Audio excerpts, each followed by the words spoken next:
अल्लाहुम्मा सल्लि अला सय्यिदिना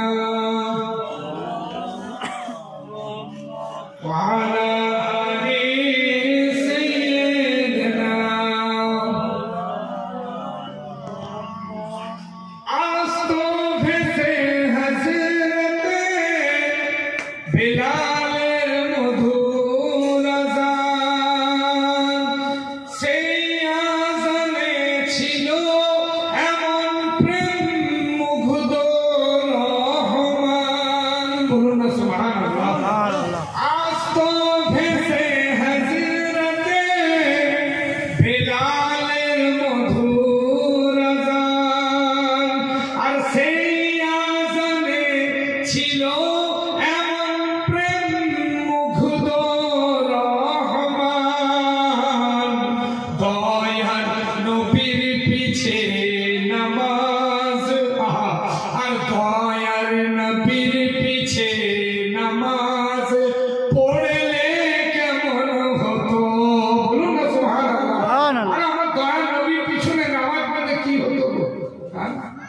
जे नबी पाक আমার উম্মতের জন্য সারা রাত নামাজ পড়তে, সারা রাত।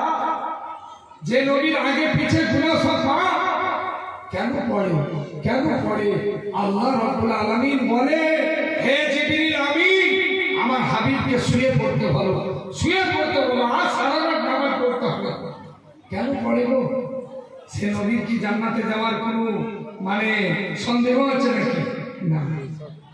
তবুও জিবরিল আমিনকে আল্লাহ বলে পাঠাচ্ছে, আমার নবীকে শুয়ে পড়তে বলো, এত নামাজ পড়তে হবে না, আমি আমার নবীর আগে পিছু কখনো কোনো গুনাহ নেই। কেন পড়ে? জিবরিল আমিন যখন এসে বলছে, আমার নবী পাক জিবরাইলকে কি বলছে জানো? এ জিবরিল ভাই, এই নামাজ কি আমি আমার জন্য পড়ছি? আমার গুনাহগার উম্মতির জন্য আমি এই নামাজগুলো পড়ছি। বলুন সুবহানাল্লাহ।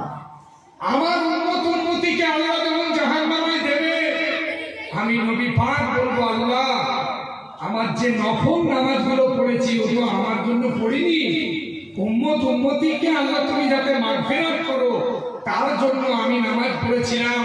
আমার পা ফেটে গিয়ে রক্ত পড়তো, কিন্তু আমি নবী মুহাম্মদ তবু আমি নামাজ পড়তাম, তবু আমি জেগে নামাজ পড়ছি। কিন্তু আমাদের জন্য আজ আমরা মুসলমান, আমরা আমার নবীর নাম সারাদিনে একবার দরুদ শরীফ পড়ি। সেই নবী পাকের কদর এই দুনিয়া থেকে যাবার পর বুঝবে